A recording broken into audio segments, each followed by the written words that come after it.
जो मुंबई पुलिस है उसने एक प्रेस कर दिया अपने एक वरिष्ठ पुलिस अधिकारी के द्वारा कि सचिन वाजे इस पूरे मामले में इन्वॉल्व है और वो बिना कोई सवाल लिए चले भी गए। मोटी बात है कि हमारी प्रेस का असर पड़ता है, बीजेपी की प्रेस का। हाँ, सुबह में देवेंद्र जी ने भी प्रेस किया था। मैं 2-3 मुद्दे उठाना चाहूँगा आपके विचार के लिए। मुंबई हाईकोर्ट का पूरा फैसला तो लोड होगा तो हम लोग पढ़ेंगे, लेकिन जो उनका फैसला हुआ है उसमें पहली बात यह है कि because the principal person involved is the home minister, therefore a fair probe cannot be done by the Mumbai police. हम शुरू से एक स्वतंत्र निष्पक्ष जांच की मांग कर रहे थे और मुंबई पुलिस के द्वारा यह संभव नहीं था। थोड़ा जस्ट टू रिकॉल, और ये आज उसको रिकॉल करना बहुत ज़रूरी है कि देशमुख जी ने कहा था वाजे को कि जैसा आरोप लगाया गया था कि मुंबई में लगभग 1750 बार है, रेस्टोरेंट है, तो आप हर महीने हमें 100 करोड़ कलेक्शन करके दीजिए। तो हम लोगों ने एक विषय उठाया था कि ये टारगेट सिर्फ एक सिटी मुंबई का है, तो पूरे महाराष्ट्र का टारगेट क्या था? और ये टारगेट सिर्फ एक मंत्री, गृह मंत्री जी का है, तो बाकी मंत्रियों का टारगेट क्या था? जब हमने पहले बात उठाई थी तो हमने एक बात और कही थी कि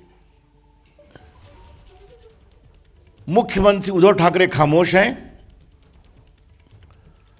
शरद पवार जी कहते हैं मंत्री के बारे में फैसला मुख्यमंत्री करते हैं,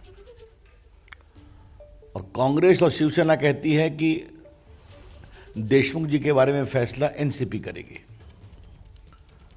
आज तो कमाल ही हो गया, वो शरद पवार से अनुमति लेने गए और जाके मुख्यमंत्री जी को अपना इस्तीफा सौंपा। तो देश को क्या बताया जा रहा था? Why the country was being taken for a ride? हम भी जानते हैं कि शरद पवार के इशारे पर ही वो इस्तीफा देते या न देते हैं, लेकिन हमारे उद्धव ठाकरे जी कब बोलेंगे? उनकी खामोशी कई सवाल खड़े कर रही है।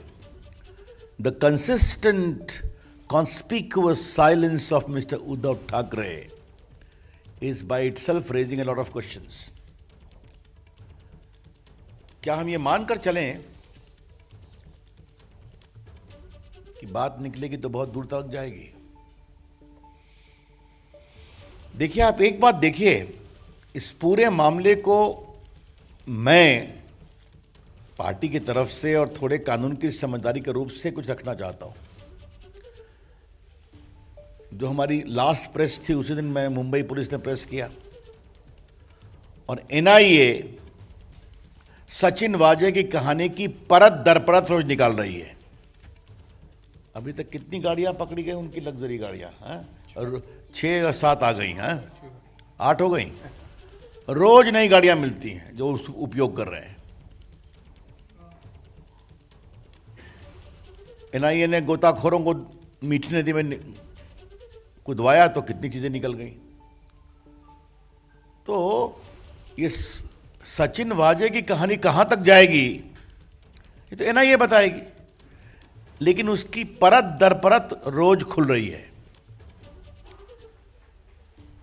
हमारी अपेक्षा होगी कि सीबीआई प्रिलिमिनरी इंक्वायरी प्रामाणिकता से अवश्य करेगी, और जो लॉ में प्रावधान है, अगर उनको लगता है कि प्राइमा फेशी केस है तो एफआईआर करने का उनका अधिकार है।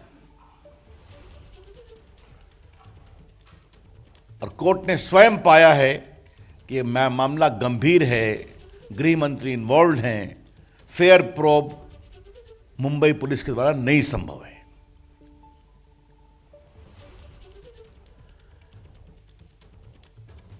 प्रमुख राजनीतिक दल के रूप में बीजेपी की, चाहे वो महाराष्ट्र हो या राष्ट्रीय स्तर पर हो, यह अपेक्षा अवश्य होगी कि इस मामले की सारी परतें खोली जाएंगी। The BJP aspects that all the ramifications of this issue ought to be investigated fairly, properly, and those who are involved must be brought to book. ये अनिल देशमुख से ने जो उगाही की मांग की, तो वो सिर्फ अपने लिए कर रहे थे या अपनी पार्टी के लिए कर रहे थे या पूरी सरकार के लिए कर रहे थे? देखिए पत्रकार मित्रों, मैं एक गंभीर विषय की ओर आपको इसलिए बार बार कह रहा हूं, यह भारत के, आजाद भारत के इतिहास में आज तक नहीं हुआ है कि पुलिस कमिश्नर गृह मंत्री पर आरोप लगा रहा है कि गृह मंत्री एक क्वेश्चनेबल कंडक्ट के एएसआई सचिन वाजे को कह रहे हैं कि तुम 100 करोड़ रुपए का इंतजाम करो। और जिस तरह से आप लोगों ने एनआईए की रिपोर्ट बताई है, होटल में रहना, एक ज्वेलरी कंपनी का 30 लाख का एडवांस भुगतान करना वाजे के ठहरने के लिए, वहां एक महिला का मिलना, नोटिंग मशीन, नोट की काउंटिंग मशीन का जाना, तो ये तो परतें खुल रही है ना। तो surely there may be a lot of linkages, बहुत से अधिक सेतु निकलेंगे इससे, और हम चाहते हैं कि इस पूरे मामले के सभी सेतुओं की जांच होनी चाहिए। We expect all the linkages of this, I would say, shameful conduct of corruption to be investigated properly. मैंने एक नाम दिया था, जैसा कि दवा में, जैसा मेरे शब्द समानता नहीं होते हैं, आप लोगों से कई बार मैंने बात करने का अवसर मुझे मिलता है। महाअघाड़ी नहीं है, वसूली अघाड़ी। और मुझे यह अपेक्षा नहीं थी कि वसूली अघाड़ी एक प्रकार से रोज बरोज साबित हो जाएगी।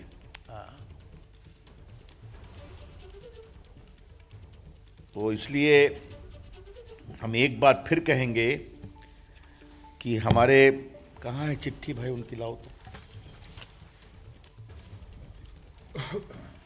बड़ा अच्छा लगा, ये अनिल देशमुख का इस्तीफा है।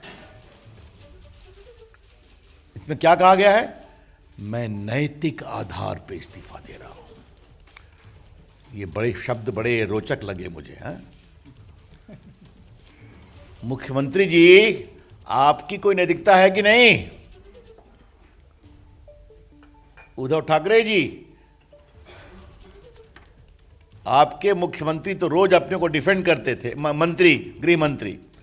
आप तो कुछ नहीं बोलते थे। आपकी पार्टी, आपकी सरकार, आपके प्रवक्ता, आपके नेता और देशमुख साहब खुद ही अपने को डिफेंड करते थे कि मैं तो बीमार था और क्या था वगैरह वगैरह। तो आज उनके शब्द से नैतिक कारण से मैं इस्तीफा दे रहा हूं, ये बात निकली है। तो उद्धव ठाकरे जी, आपकी नैतिकता कहां है? क्या हम आपके नैतिकता के बारे में कुछ सुनेंगे?